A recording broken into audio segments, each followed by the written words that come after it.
Well, welcome to the Elevating IT podcast, and this is our weekly Sales Wrap Live. It's Friday, and if it's Friday, I'm here with Frank DiBenedetto, founder of Audit, owner of Two River Technology Group, an MSP in New Jersey, and we're also joined today by James Mason from SKOUT Cybersecurity. James is a sales engineer there. So, gentlemen, welcome. Thank you, Mike.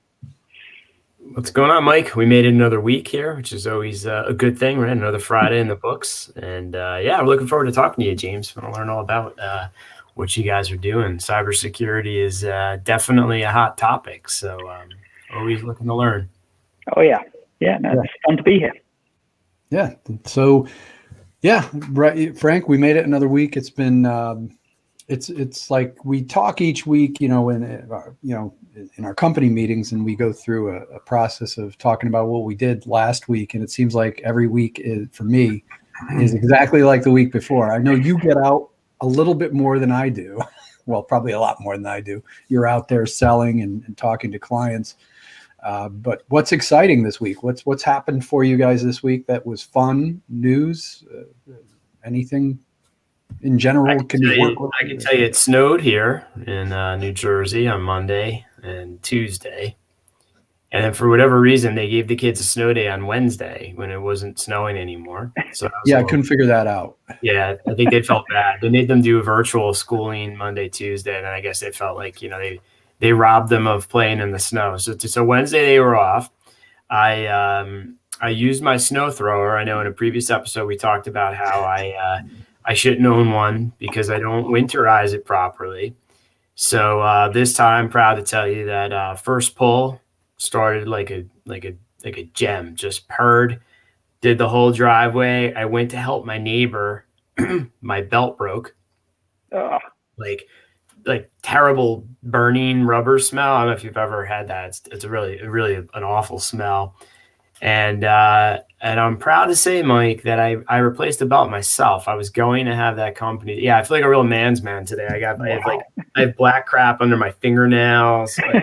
I got right in it, and it's working again. So my week was a little bit like not so much selling, not a lot of tech stuff. It was a little more about taking care of the home here. So I know you'd enjoy that because you were waiting for me to tell you that they picked it up and they're going to charge me another $300 to replace it. Right.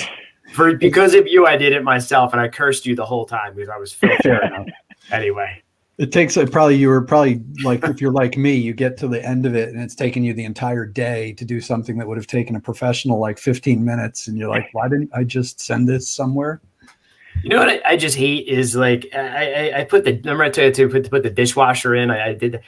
Like there are certain projects you can't get your hands into things. Like I don't know what tools you have to have, like little robotic like pinchers or something. Right. But I'm trying to get the belt like past something, and like you just can't get in there. I went through like everything. I finally found a long screwdriver, and clearly it wasn't the right tool, but I made it work. But I'm like, how what's the proper way? If you did this for a living, there must be like a secret tool. And I don't know, my knuckles are all bleeding. But anyway, sorry. So for entertainment purposes, I'll just pre-frame that folks who are listening to this should tune in to the news to find out when it snows again in New Jersey, and then tune in to the episode after that to find out what happened.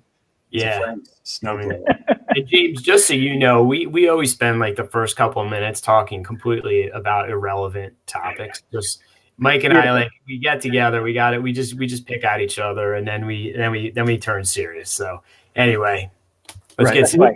With that said, let's turn serious. Yes, let's go. So James, if you could just give kind of a brief introduction about yourself and SKOUT. I'll put up the website. Make sure I got that correct here. GetSkout.com. There you go. And, so James, you're a sales engineer at SKOUT right now. You used to be with Datto, so correct. Fill in, and we're neighbors. Like you are, like probably 10, 15 minutes from where I am. Yeah. I'm going to turn up on your doorstep and grab a cup of tea together. Being British, it's got to be tea, obviously. But yeah, no. Thanks very much for. There we go. There we go. Thanks very much for having me along today. And it's great to finally get a chance to join you on one of these. So I guess, yeah, just to intro myself. So yeah, absolutely. I'm part of the sales engineering team here at Scout. And sales engineering has got some weird and wonderful kind of descriptors behind it as to what we do. Somewhere between the guys in the basement and, the front end sales folks. But I always see it as kind of technical evangelism. It's always, being very passionate about sales and very passionate about technology. And definitely bringing that kind of very interesting flair to it. So I been doing sales engineering now for I think 7.5 years, give or take. And yeah, I haven't been at Scout that long. I joined back in November because the technology just looked really cool to me. It was something that I felt that I could get my teeth into and really kind of get behind. With a really powerful, very cool team of individuals here that all have a common goal. And that's kind of, making cybersecurity accessible to MSPs globally. Now, prior to that, you're absolutely right. I was at Datto. Spent 7 years there. Initially, I was in EMEA, focusing on Europe, Middle East, and Africa, and kind of bringing Scout to Datto to the masses that way. And then I got the opportunity to come over to the US back in 2017 and continue on that messaging and continue on that passion for IT. And prior to that, 15 years, give or take, in IT now. And yeah, about half of that time spent solely in the channel, which I'm definitely stuck here now. I think the channel is where my passion lies, for sure. James, thanks for explaining what a sales engineer is, because for years I didn't know what sales engineers did, but that was a great explanation. Like, it's a great title, and but yeah, that's a good explanation. So. Yeah, like I said, it's something that I've heard so many different variations of it: solutions engineer, sales engineer, technical sales architect. But I think the main thing is all about the passion and the commitment to driving technology to any and all levels of business. I heard recently, I think it's actually on one of your podcasts, it was someone talking about one of the best and most beautiful things you can do is taking something incredibly technical and simplifying it and making it able to be understood by everyone. I found that to be so true to what I hold close and dear. Yep. You just stole what I was going to say next, was that it's cool for any company to recognize that sales engineers are a valuable entity, because, there really is a gap between the really smart guys, and they would call them the mad scientists that cook this stuff up, and the salespeople who are tasked with selling it to that end user. And there's a gap there, right, between that technical, then that gap represents the value, right? And a lot of times it doesn't get translated. You try to take, the guy in behind the curtain and try to get that person to sell it. They're going to talk all crazy tech, and no one's going to understand. All you're going to do is look at the price, right? So I think in engineering, you're kind of like the value transmitter, right? Like your job is to talk tech and then talk sales, right, and bridge that gap. So I think it's a really, really important role. And one that we're passionate about. You just kind of identified it. So absolutely. And being here at Scout, I think it's having that ability to do that is 1,000 times more important, because when we're talking about cybersecurity, it's such an incredibly vast and complicated area to be in.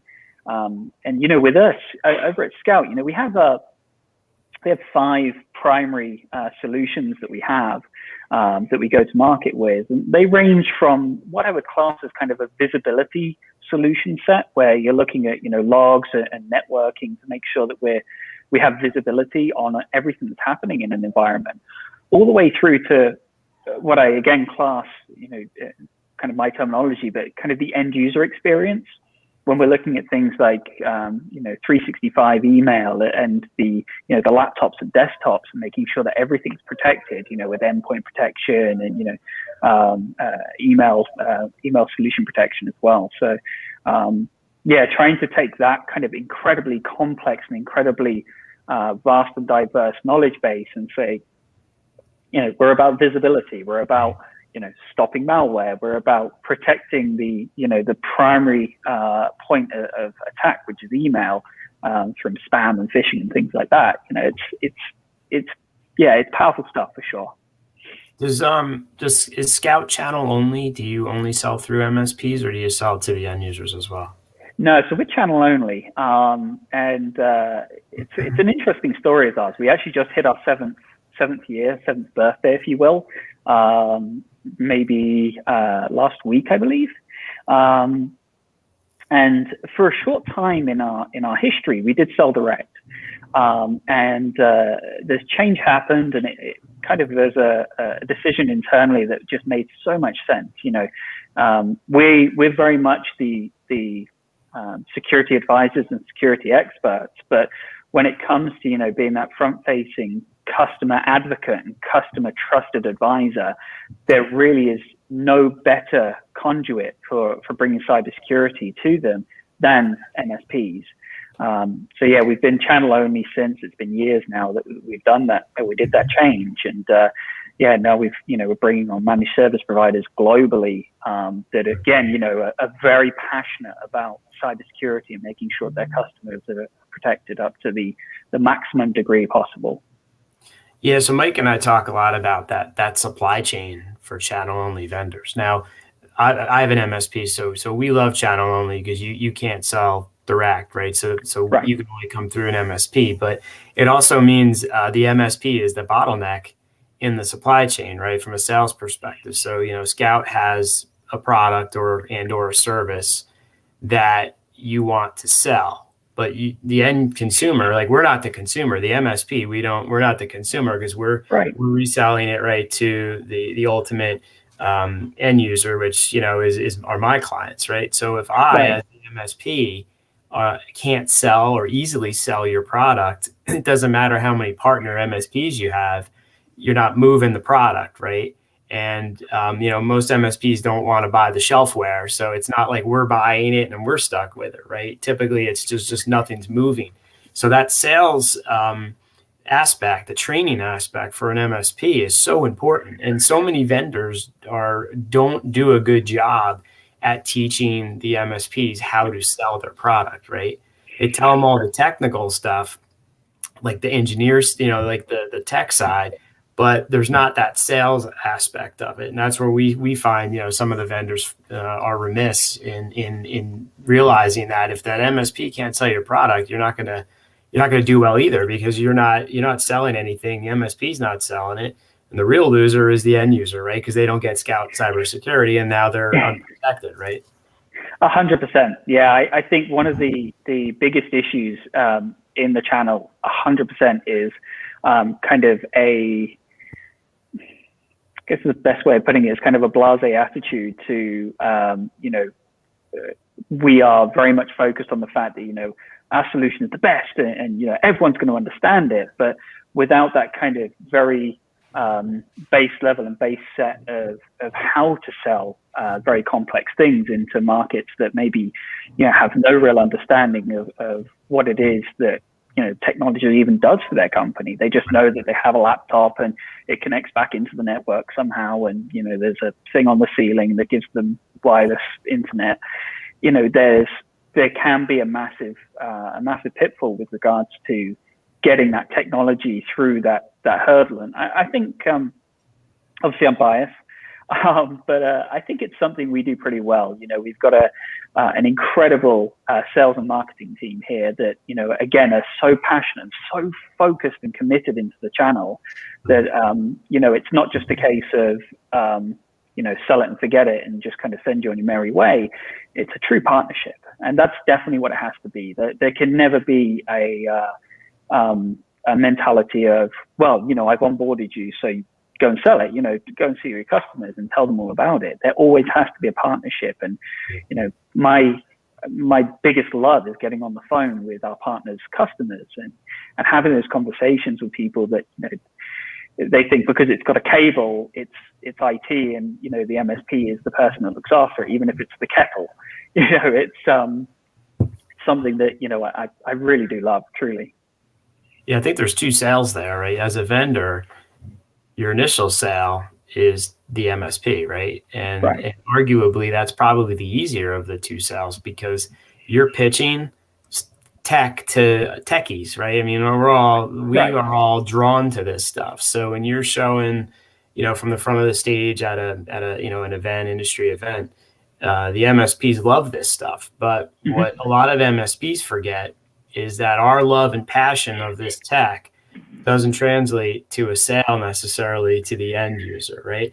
So that's where that harder sale, I believe, comes into play. And as a vendor, so once you get the MSP to buy from you, right, now you need to really empower and teach that MSP how to sell it to their clients. That's where kind of audit kind of fits in. That was the challenge I had, because we're talking to you as one vendor, but, as an MSP, we have a variety of vendors, in different, for different product lines.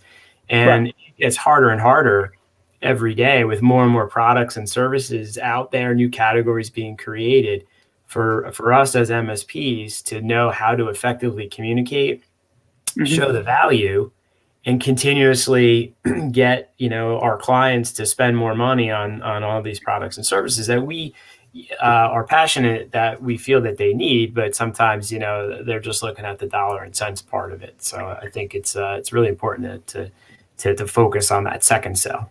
Absolutely, couldn't agree more. And I want to ask a little bit more about how what are you doing to help your folks sell? You said you have a pretty strong program, and what do we're all about, and if you've watched, sounds like you've watched a few of our episodes, it's all about really talking in the language that the prospect can understand and the client can understand. Do you find that's something you have to fight as well, and how do you deal with that? Yeah, I think it's interesting. To kind of answer it wholly, I think, internally for us, there are, like I said, we've got the marketing team, the sales team, but also, we've got a SOC internally that we have that, deal with inbound threat intelligence and, looking after our customers. And they're incredibly passionate about talking to our customers as well, and talking to, I say customers, obviously managed service providers, but talking to their customers about this and making sure that everyone's understanding on every step of the way exactly what we're talking about. If we start talking speeds and feeds about ransomware, we're going to get lost in a second.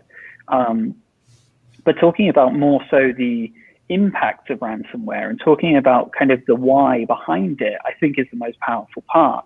And when we're talking to prospects and when we're talking to kind of, any net new managed service providers we're bringing in, or indeed, Frank, to your point, the customers of the managed service providers, it is very much a case of kind of taking a step back, realizing that, we are the cybersecurity experts, but not everyone is.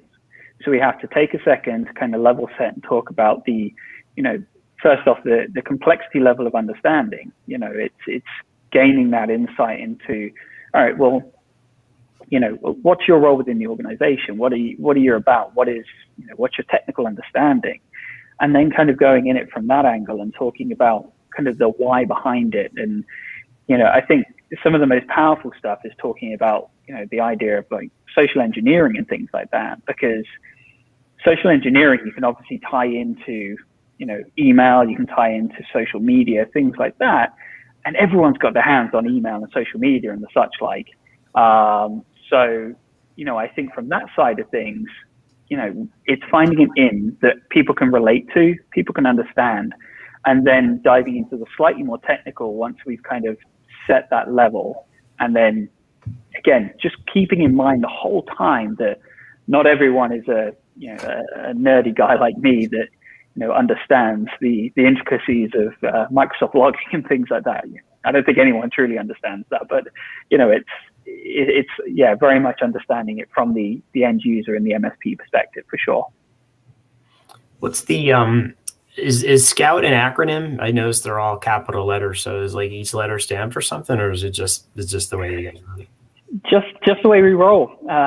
From my understanding, our CEO Aidan may have a different answer, but yeah, I just believe that it's we went for the capitalization of the letters within Scout, just because it's a powerful thing, a powerful company name that we wanted to kind of really empower ourselves with, for sure. Cool. I think with the selling for an MSP too, we always have the challenge of when we pick up a new product line or something, especially if we want to bundle it into our offering. We can do that for new customers going forward. So a prospect, maybe the prospect didn't know that last week we didn't have SKOUT Security as part of our package, and this week we do, and this is just the price, and it's all bundled, and that's what you get. You don't get to pull that stuff out. I think a lot of the MSPs have the challenge of now you have to go back to all your existing customers, right? And you need to convince them, hey, you should spend X dollars more per month because now we're adding this additional layer there, and that's where that extra value comes in. So as an MSP, that's what we're faced. So sometimes it's exciting to be able to get it, but the way I am though is it's like, I don't know if it's OCD or not, but like if I sell that to my next 5 prospects, I then want to get my previous 75 clients onto it, right? So I don't want to have like a big open gap especially with cybersecurity, because that's what keeps me up at night. You're worried about like where the risks are. So it's kind of like one of the top priorities then for that MSP become how quickly and easily can I upsell my existing client base on this new, whatever product or service. And sure. And that's the one thing from a sales standpoint that I think becomes a challenge for us. Yeah, and it's something we've definitely seen as well. It's the upsell versus the new sell. It's always going to be an interesting one. And I've from working in the channel for the past 7 years, I think I've heard now every different way that an MSP can take a new product to existing customer base. I'm always a big fan of the MSPs that go out there and say, here is our standard set of technologies, and you've got the gold, silver, and bronze levels, and each comes with a different price point. But the end customer doesn't necessarily ever see or kind of hear about the technologies themselves, predominantly because the MSP is there as the trusted advisor to say, hey, look, we've got some technologies, we're going to protect you. Which cost do you want? And we'll sort the rest of it out. And that way, obviously, that swap out of a new technology becomes an incredibly simple one because the end user, in theory, never even knows that it's happened. Maybe they see a new little icon in their taskbar or something like that all of a sudden came out of nowhere. And at that point, they're obviously on the phone to their MSP saying, hey, is this a new virus that I've just seen? And they say, actually, no, it's the exact opposite. It's going to protect from viruses. So it's an interesting way of approaching it, for sure. Should I tell James what I do, Mike? Absolutely. So one of the things I found, James, was that if I brought on a new vendor, so we vet the vendor. Let's say it's a cybersecurity service, because the last couple things that we've added to our stack have all been around cyber. It's the obvious area that we want to always continue to improve in. And one of the things I recognize is if I was to go to every one of my clients, let's say there's 75 clients, like how fast can I, or even our team, get to the 75 clients and do a proper presentation to them explaining, hey, this is part of our stack. All of our new clients get this, right? But you don't have it yet, and it's going to cost you some more money. It's not free, right? And we're not swapping something. And let's say it took me 9 months to get to all the clients. What if you were the client in month 8 that I didn't get to yet, and you got hit with something? Yeah. And then I said to you, oh man, I wish I had a chance to get to you because I wanted to explain this to you. It would have been an extra $15 a month or $100 a month.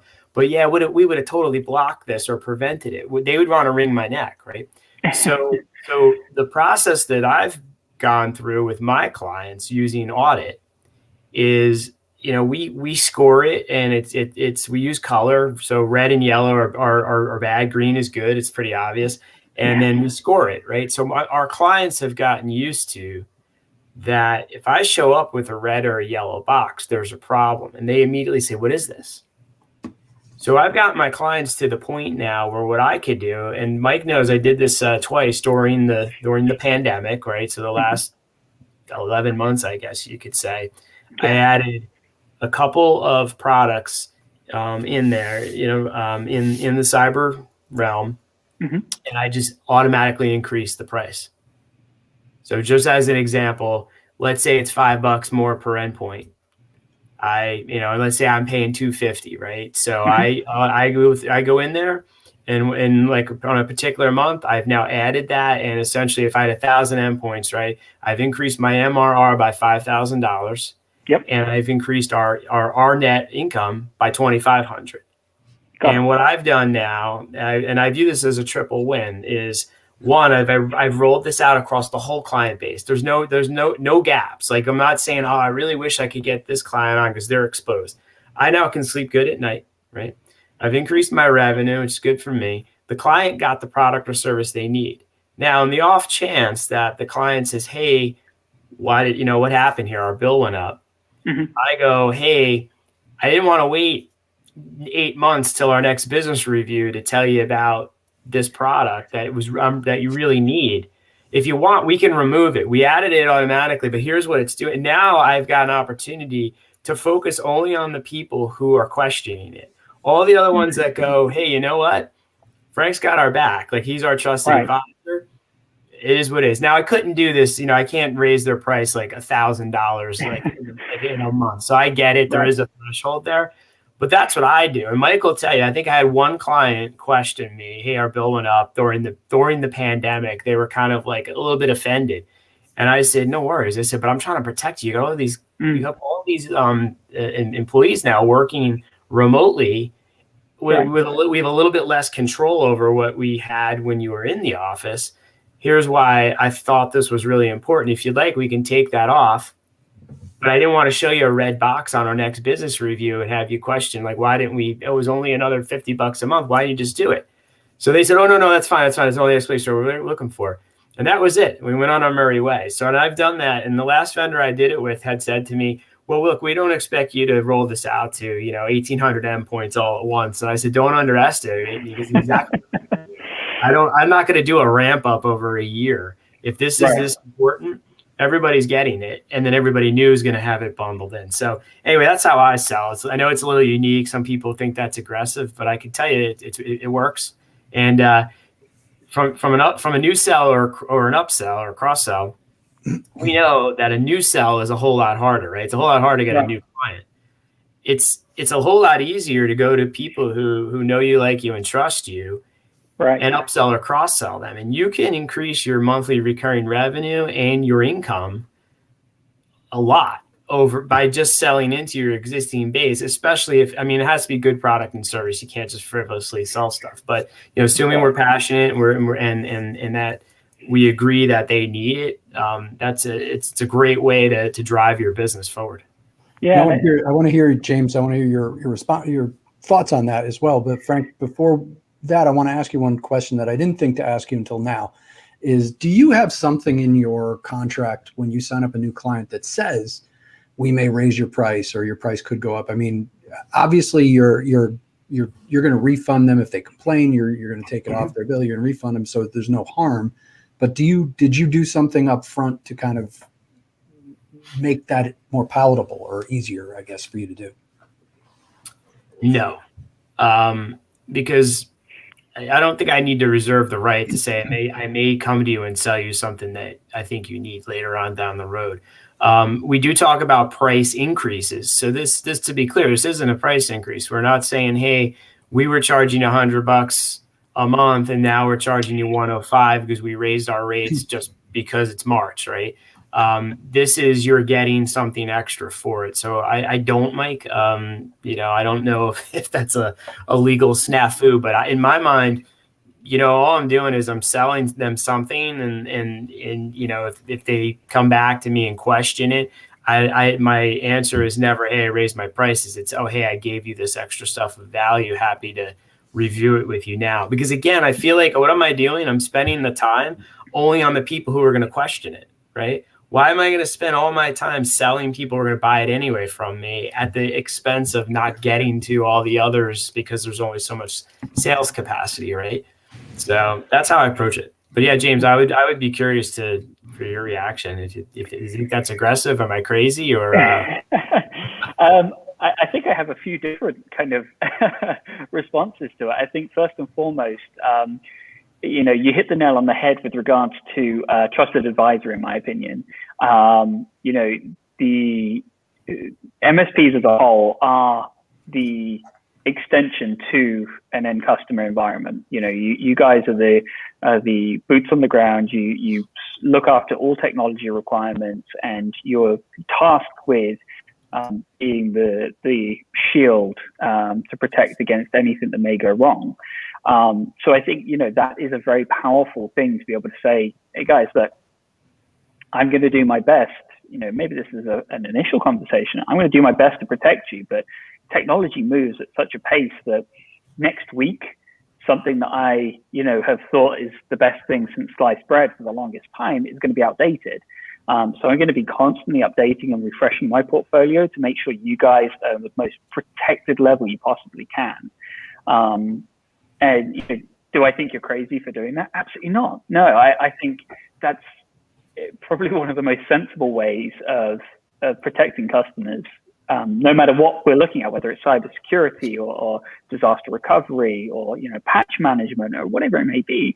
You've got to stay ahead and at the forefront of technology to be able to do that. And like you said, 75, 80 customers, you're going to be spending, multiple hours trying to pitch, trying to sell on every solution, and you times that out by the amount of customers you've got. It's an unwinnable situation that, like you said, eventually you're going to get to a point where, you've tried to get round to everyone, and by the time you're at the top of the circle, the guys, towards the end of that circle are getting infected with the newest, latest, and greatest. I mean, we've seen so much come out recently, and we're I don't know whether we're doing this rightly or wrongly internally, but we're kind of coining this term of cyber Armageddon that we've seen. It sounds crazy and hopefully ridiculous, but honestly, if you look at the threat landscape over the past 1, 2, 3 years, the threats have increased tenfold. The technology and the capability and the intelligence behind them has increased 100-fold. And the money it takes to recover from them has increased, exponentially. And anyone that's spent, 5-10 minutes on the dark web, it's very simple these days to grab a kit from the dark web, spend maybe $100, $300, whatever it may be in Bitcoin, set up a ransomware campaign, and maybe you send a third of your profits to the person who created the ransomware. But then you're getting profit, basically, and you're setting yourself up as a semi-legitimate business. You can have a support email, support line, and you can say, hey guys, I've infected you with ransomware, but don't worry, call this number today, and for $99.99, I'm going to decrypt your data. So it's terrifying. I read a white paper years ago. I saw Symantec put a white paper out. It was called The Underground Economy. Yeah, and I read it, and it essentially explained very eloquently why this is such a huge moneymaker, and it's a whole economic model. So it's not just like, hey, I hacked a computer, I got my name on the hacker board. It's a way of life for certain. I don't want to put the shade on an entire country, but let's face it, there are third world countries that don't have the opportunities that maybe we have, here in the U.S. or other democratic type countries, and that's a real viable way of making a ton of money, albeit shady and illegal. So it drives this entire model forward, and I probably read that 8 years ago. Now imagine how much has changed since then. Yeah, it's so incredibly relevant as well. Still, I always looked at it as a way of kind of saying, it went from being the original hacker archetype of, dingy basement, hood up, matrix text over the face, that kind of view of hackers, to Bob, who lives in Minneapolis, who just wants to take his family on a vacation this year and kind of wants a new car. So he's like, well, how can I make a little bit more money? Especially right now, the pandemic has been terrible for countless hundreds of thousands, millions of people globally. And the idea of being able to make a little bit of money on the side, unfortunately, becomes very, very appealing, for sure. Yeah. Cyber's interesting. There's like, from an upsell, cross-sell perspective, I'm more comfortable adding it. It's kind of like beg for forgiveness rather than ask for permission. But Mike will tell you, I developed a culture with my clients that I think I can get away with that. But typically get away with that in the cybersecurity realm. Well, I wouldn't say you're getting away with it. I would say you've earned it. You have really you've trained your clients to know that over time you're going to be doing these things, and you've built the trust in them that it's in their best interest, and they don't call you out or get upset about it because it's just part of how you do business. Yeah, I think that other products that aren't security based, so sometimes it might be a luxury item, or like we sell email signature management. It's low hanging fruit, make a couple dollars, but it's cool stuff.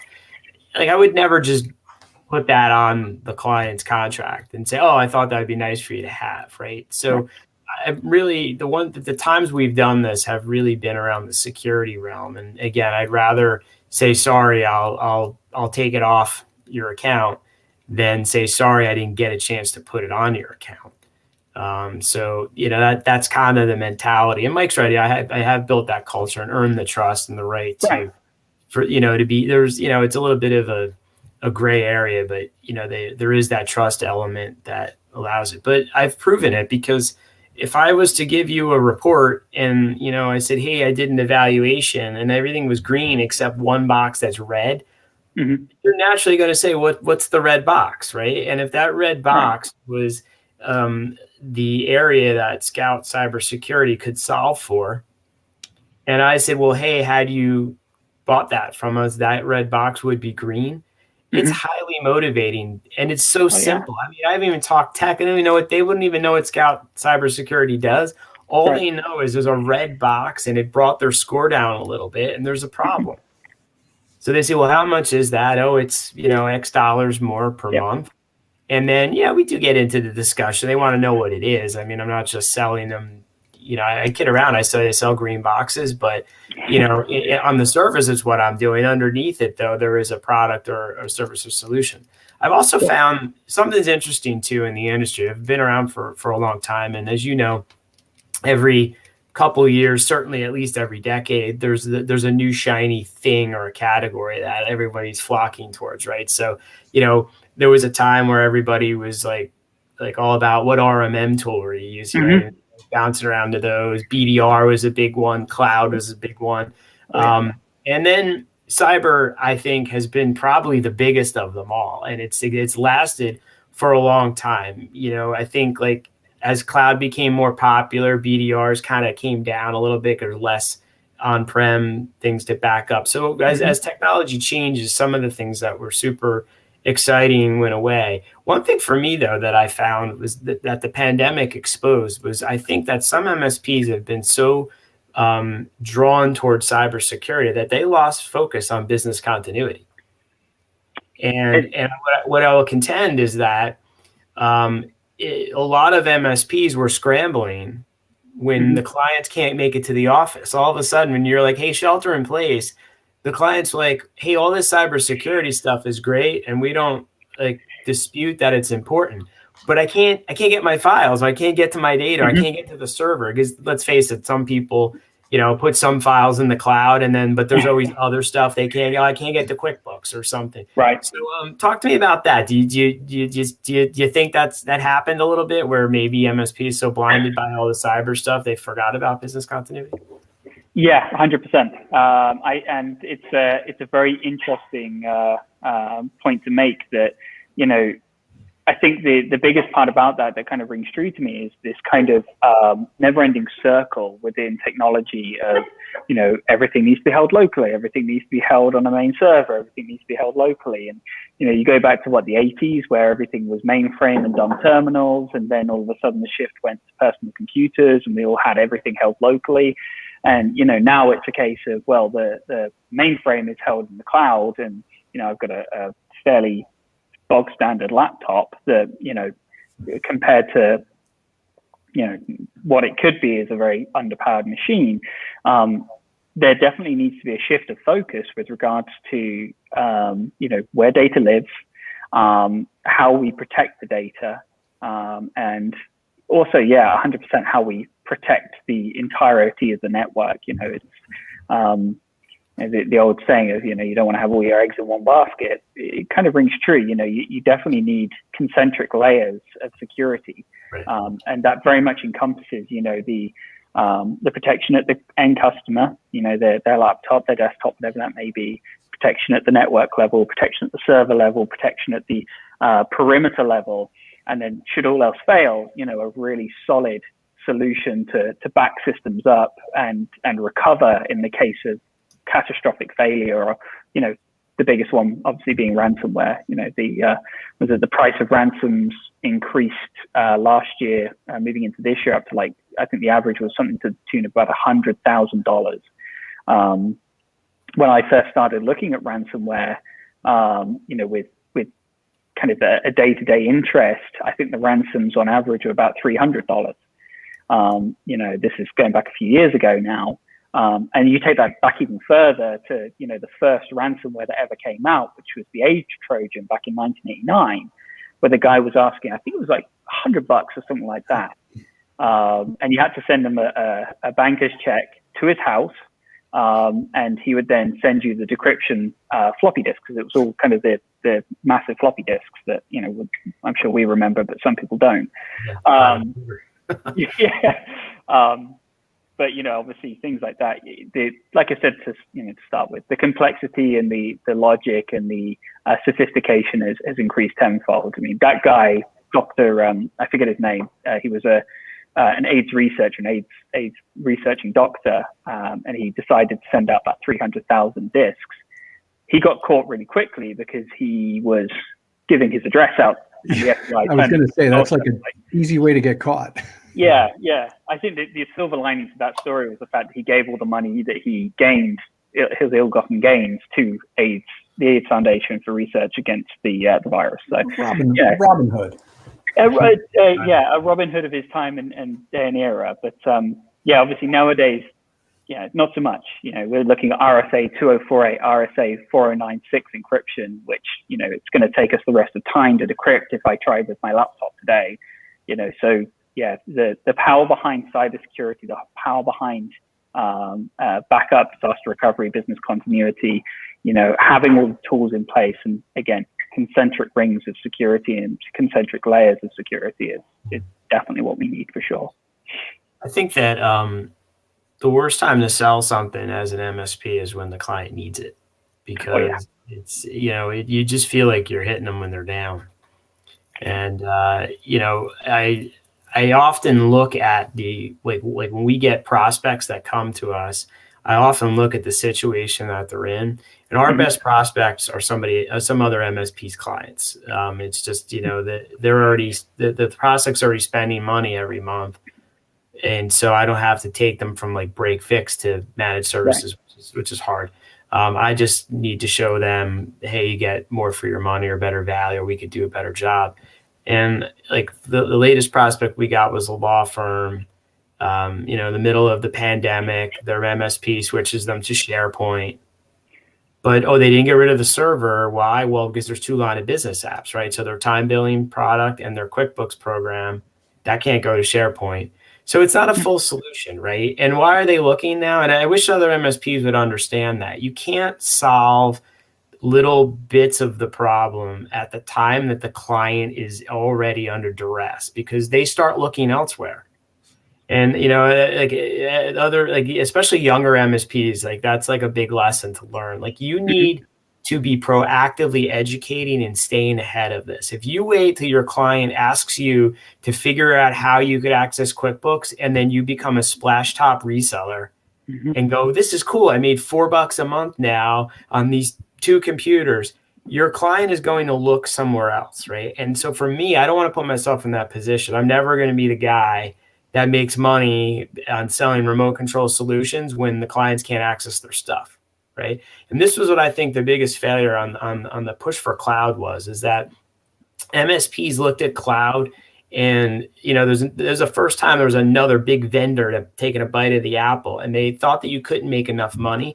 And let's face it, what do people sell? It's a whole reason why there's the ransomware. They sell things where they could make money, and good money, right? You're not going to waste all your time, make a penny. You're going to sell what makes you $1, right? Right. So I think that very quickly people skipped over the cloud component or thought we'll figure it out later. And cybersecurity came on so fast and so strong, and has been such a dominant, force for so many years, and for good reason, that all of a sudden a pandemic hits, and now you have all these people who can't get to their stuff, or still, and suddenly all those business continuity problems popped up. And it's been interesting to watch because if you've been in the area long enough to know, like Hurricane Sandy hit in 2012, and that taught us a valuable lesson about managed services, which was that we did a crappy job at business continuity because we didn't sell electricity, right? And it was at that time that we pivoted to be more of a cloud solution provider where we said, I'm not selling servers anymore. It doesn't work. Power's out, it doesn't work. P.S. If the governor of your state says you can't go to the office, it doesn't work either, right? It doesn't matter about power now. So you're foiled yet again. So our solution worked really well and from a business continuity. And it has allowed me to stay focused on cybersecurity. But I think a lot of MSPs got caught here, and their clients are now looking. Mike and I talked about this groundswell of opportunity for a lot of MSPs, because I think a lot of businesses have and are currently suffering, and they are making do. They're starting to realize, all right, this is the new way we're going to run our business. It's going to be a hybrid model. Some people are remote. Some are going to be in the office even after everyone's vaccinated and this whole thing's behind us. What's our solution? And it's causing businesses to look around. So there's a good opportunity for the right MSPs, I think, to benefit from this. But it's a lesson to be learned. Don't focus too much on any one thing, and make sure you stay proactive. So as a vendor, at SKOUT, you have a great solution. You want to make sure those MSPs are out there telling their prospects and clients about it before they need it. Because if it's after the fact, there's a good chance that they buy it from a different MSP, right? Absolutely. Cool. Well, guys, we're just about to wrap up. We're running a little bit long today, but it's a great conversation. James, I'm going to give you the last word to kind of respond if you have anything you want to respond to that. And then I'll throw up the website as well here so people know how to get in touch with you. Sure. Yeah, I think my final thoughts are definitely kind of based around the fact that you've hit the nail on the head, 100%. Like I mentioned before, IT is never stagnant. It never has been, it never will be. There's always something new. There's always a new way of doing something. Technology moves at such a rapid pace that, to focus entirely on one singular aspect of an infrastructure, as a managed service provider, just, it's not going to be an effective way to protect the customer. There's always, I would say, kind of a sensible methodology to which solutions and which kind of problems you fix first, 100%. But you definitely need to have kind of a very open mindset to the world of IT. And, it's something that we're constantly doing. We're at SKOUT, we're doing our due diligence day in, day out. We've got, some of the best and brightest minds that we can find, figuring out the latest and greatest threats and how we can protect against them. And, just for anyone who wants to take a look, if you go on our website, go to our blog, you can actually sign up. You don't have to become a partner, become a customer of ours. You can sign up to our threat intelligence and our threat advisories, and understand what the latest threats are that are coming out and how to shore up your network against them. And it's all about spreading that information so that, you know, we're winning as a collective of technology users, not just as the individuals. Great. Well, guys, thanks for this great conversation. And James, I'll also throw up your LinkedIn here. You're James Mason with an E at the end on LinkedIn. Yep. And Frank, thank you for being here, and a lot of great stuff here. It was longer than we're used to, but man, I didn't want to stop it. I want to keep it going. So we'll have to have you again, James. But thank you for being here, guys, and everybody listening at home or wherever you are. We'll see you on the next one. Until then, keep on elevating IT.